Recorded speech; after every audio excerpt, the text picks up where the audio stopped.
Hello, my name is Chris and I'm a U-Haul hitch professional. If you're planning on towing a trailer with your Mazda CX-30, then you're going to need trailer wiring. It is required by the law.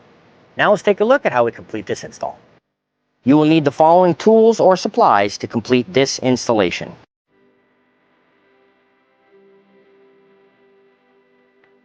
Begin with your cargo hatch open and remove your floorboards. You can also remove the foam insert surrounding the spare tire. We can now remove the rear scuff panel.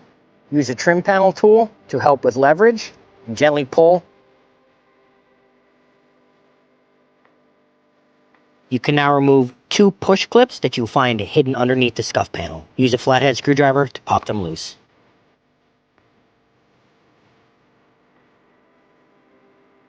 You can now remove the cargo hook by popping open the cover with your flathead screwdriver and removing the 10mm fastener. Before we are able to pull back on the carpeted trim to gain access, we're going to need to pop loose this plastic trim. Again, use your trim panel tool to help with leverage. One clip here, and a series of clips along here. With this trim disconnected, we can now disconnect the electrical connection. This will expose another trim fastener that you can pop loose. You can now pop the trim clip right here, loose with your trim tool. You now have access to the lights for installation, but for clarity, I'm going to remove one more push fastener and one more cargo hook. You can now remove this bracket in order to gain access to the taillight wiring. Remove this trim clip with a flathead screwdriver. You can then slide the bracket off its remaining trim clips. First, lift off of this trim clip, but be sure to watch this edge as the bracket will get hung up on it. So pull it away and up, and we can then push it backwards off the final clip. Repeat these steps for the passenger side.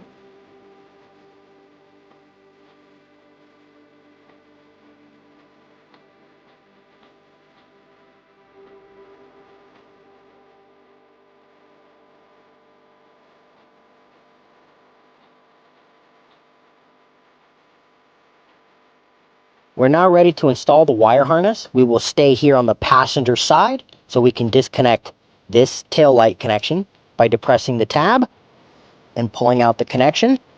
We can now insert the red and green connector from our tow harness.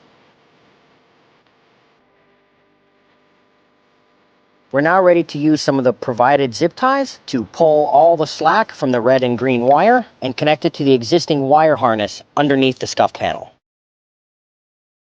Now on the driver's side, you can connect the yellow and brown wire to this adapter for the taillight.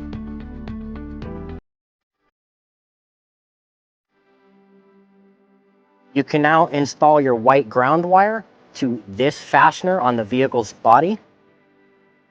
Now replace the fastener with the ground wire installed. You can now mount the converter box using the double-sided sticky tape. You can now mount it to the back of the wheel well. We can now stretch the 4-flat connector out into the spare tire well for access when we close the trim up later. Remove this grommet with a pair of needle nose pliers in order to gain access for the power wire. We can now drill a hole using a 3/16 drill bit and our needle nose pliers to keep our fingers clear. We're now ready to install our power wire. I'm going to install the U-Haul exclusive pre-braided OEM quality Power Wire 1. So for that reason, they're going to start in the engine compartment to utilize all the pre-braiding. We're going to gain access to a usable power point underneath this plastic trim cap. Pull outward on the tab and lift up. Use a 10mm socket to remove this nut. Now place the ring terminal of your fuse holder over the post and re-secure the nut.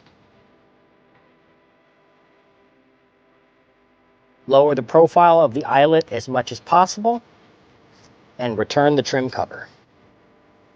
We can now pass a fishing pole down the firewall, starting by finding our brake master cylinder, finding our hard metal brake lines behind them, and following them to the underside of the vehicle, avoiding anything hot or moving. On the underside of the vehicle, we will now need to temporarily lower this heat shield in order to get our fishing pole and to run the wire. You're going to find 4 plastic trim clips that you can remove with your flathead screwdriver. As well, there will be 5 10mm fasteners.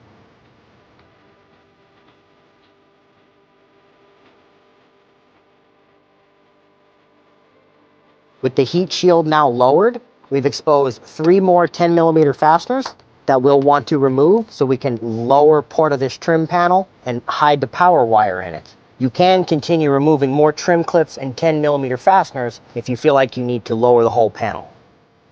You can now tape the fused end of our power wire 1 to the fishing pole and pull it back up to the engine compartment.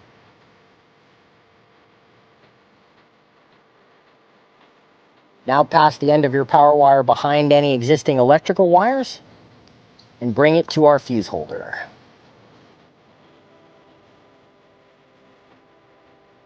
Install the cover to protect the hot lead while we finish running the power wire. You can now secure the power wire using the provided zip ties and begin routing it rearward by following the hard metal brake lines to the rear of the vehicle.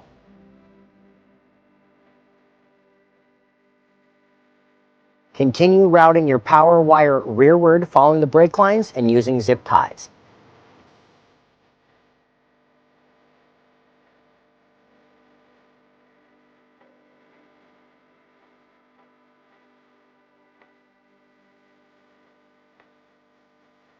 Once near the back, you will find another carpeted trim and more push fasteners to remove with your flathead screwdriver. Rather than remove this 14mm plastic nut, you can just pass the power wire around it.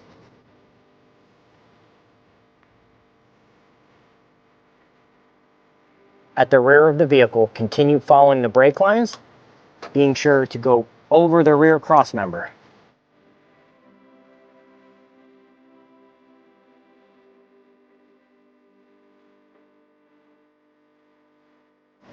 You should be able to pass the power wire over the muffler and keep it behind the existing heat shield.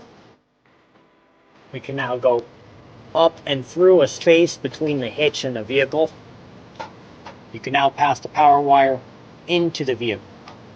Pass the power wire through the bottom of the previously drilled out grommet. You can now reseat the grommet, pull all the slack of the power wire into the vehicle, and then secure it with zip ties to keep it from falling back under the vehicle.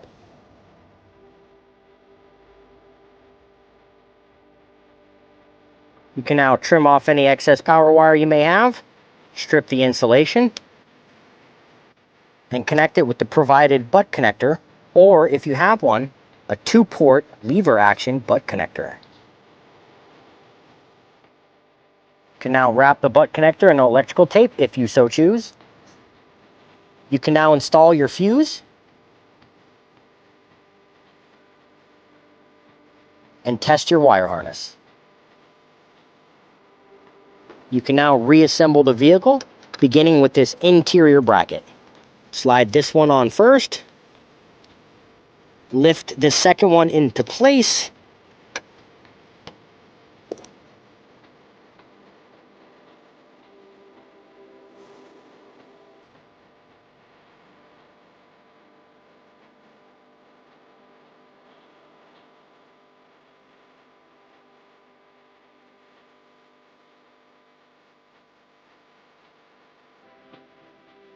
remember to connect the electrical connection for your light. Be sure and line up all the tabs, and you can gently click it into place. And then fix your weather stripping. Repeat these steps for the passenger side.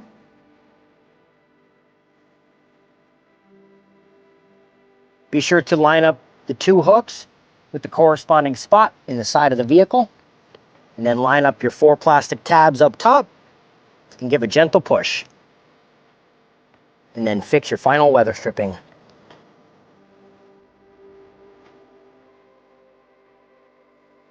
You can now reinstall your underbody panels.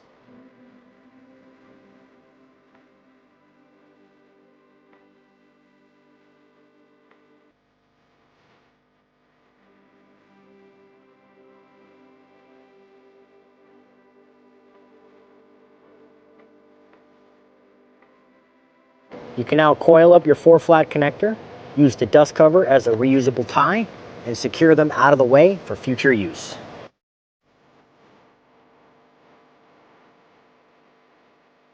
That concludes trailer wiring for your Mazda CX-30. Thank you for watching. Please remember to practice safe trailering, and we can't wait to see you out there.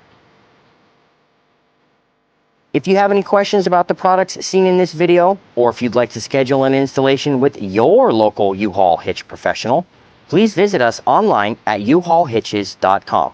You can also download the U-Haul app using the link in the description for even more ways to manage your hitch and towing needs.